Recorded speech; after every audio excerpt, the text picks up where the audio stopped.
नमस्कार, मैं डॉक्टर रेनू अरोड़ा आपके सामने फिर से कुछ नए विचार, कुछ नई भावनाएं। मैं रोज़ आपसे एक नए तरीके की बात करती हूँ।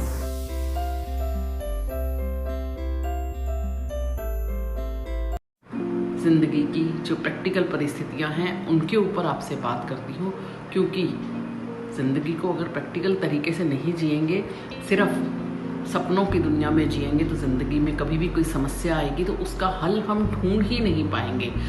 क्योंकि ये ज़िंदगी ऐसी है, अगर हम इससे जितना दूर इसकी समस्याओं से भागेंगे, समस्याएं उतना मुँह बाएं हमारे सामने खड़े होंगी, और जितना हम समस्याओं को फेस करके उनका हल ढूंढेंगे उतना ही ज़िंदगी में हम आगे बढ़ेंगे।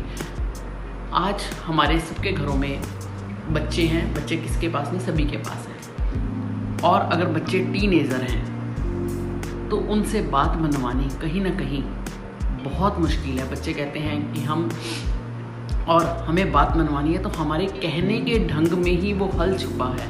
कई बार बहुत अग्रेसिव होकर जब हम बच्चे से बात मनवाने की कोशिश करते हैं तो काम नहीं हो सकता। बच्चों को सही बर्ताव की जानकारी देना, स्थितियों के हिसाब से व्यवहार करना, काम करने के सलीके सिखाना, उनका ध्यान रखना बहुत ज़रूरी है। जो काम बड़े सिखाएं वो उन्हें खुद भी करने पड़ेंगे, ये भी ज़रूरी है। बहुत ज़ोर से चिल्लाकर कहा जाए और ऊंची आवाज़ में बोलकर कहा जाए तो वो संदेश बच्चों तक नहीं पहुंचेगा। उनको लगेगा कि ये माँ बाप तो हमेशा ही ऊंचा बोलते हैं, इधर से सुनो और इधर से निकाल दो। तुलना मत कीजिए अपने बच्चों की। आपका बच्चा और आप अपने आप में लाइफ में एक यूनिक पीस है। जब आप अपनी कंपैरिजन या अपने बच्चों का कंपैरिजन दूसरों के बच्चों से करते हैं तो क्या आप सामने वाले के घर की परिस्थितियां भी अपने घर में ला देते हैं?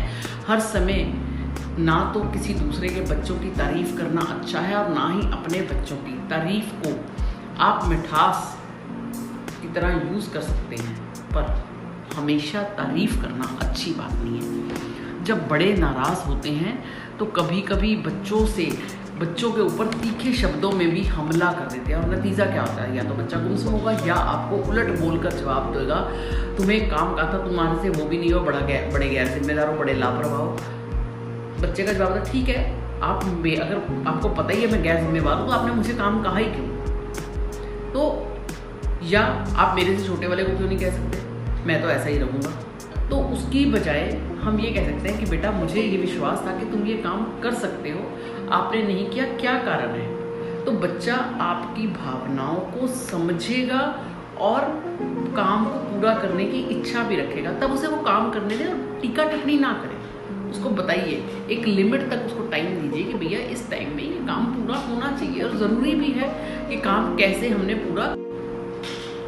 कई बार हमारे जब बच्चे टीनेजर्स होते हैं, हम उनके ऊपर कहते हैं कि ये तुमने बजाय गलती मानने के वो सुरक्षात्मक रवैया भी अपना लेते हैं। अब क्या हम उसको बचकर, अरे यार तुमने ये इतनी महंगी चीज़ थी उसको ख़राब कर दिया। बच्चा क्या कहता है, मुझे क्या पता कैसे ख़राब होगी, मैंने तो किया ही नहीं। तो बच्चे को हमें प्यार से अपने साथ बिठाना है, उसकी गलती की जानकारी देनी है और समझाना भी है कि बेटा तुमने ये काम किया, पर ये काम तुमने किया, शायद मेरी हेल्प हो जाती, बट इस काम में ये गलती है। अब चीज़ तो तुम्हारी खराब हुई।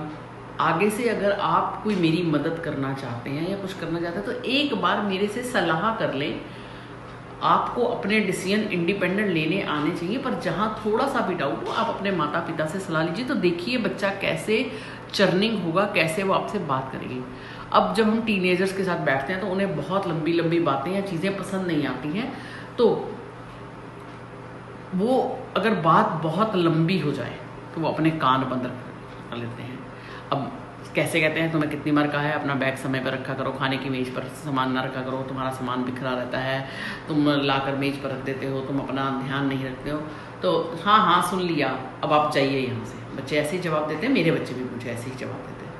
हमें रिमाइंडर देना है, उन्हें ध्यान दिलाना है कि बेटा ये काम अगर तुम सही ढंग से करोगे तो तुम्हें भी अच्छा लगेगा। तुम्हारा कमरा गंदा पड़ा है, फैला पड़ा है, तो क्या तुम्हें फैला हुआ सामान पसंद है? कल को मैं भी जो तुम्हारे कमरे में सामान धोया है या तुम्हारी बुक्स है उनको नहीं समेटूंगा तो कैसे लगेगा? तो आप बच्चे को धीरे धीरे करके बताइए, एकदम से पुश उसको ना करिए। धमकियाँ काम नहीं आती हैं। बच्चे जब आप बहुत ज़रूरत से ज़्यादा धमकियाँ देते हैं तो बच्चे मनमानी पर उतर जाते हैं, या जिन्हें हम कहते हैं कि हाथ से निकल जाते हैं। जैसे हम बच्चों को कह सकते हैं कि ये चीज़ तुम्हारे स्टाइल पे सूट नहीं करेगी, इस शर्ट पर ये जैकेट पहनोगे तो तुम ज़्यादा स्मार्ट लगोगे, या तुम्हारे पास कोई और इसका ऑल्टरनेटिव है। बच्चे समझ सकते हैं या हो सकता है ज़िद भी करें, लेकिन जब हम उन्हें ऑल्टरनेट देंगे तो हो सकता है वो हमारी बातों को सुनना शुरू कर दें। टीनेजर्स को हमें टीनेजर्स की लाइफ पर जाकर समझना पड़ेगा कि वो किस तरह के पीयर प्रेशर से गुजर रहे हैं, किस तरह की चीज़ें उनके सर्कल में चलती हैं। उनके सर्कल को भी असेस करना पड़ेगा, अपने कहने के ढंग को बदलना पड़ेगा अगर आप चाहते हैं कि बच्चे आपके घर में बात सुने। इन्हीं शब्दों के साथ वाणी को विराम दूंगी। वीडियो समझ आए तो इसे अन्य लोगों के साथ शेयर करना ना भूलिएगा। मुझे आप ट्विटर, इंस्टाग्राम, फेसबुक और मेरे ब्लॉग पर मुझे फॉलो कर सकते हैं। धन्यवाद।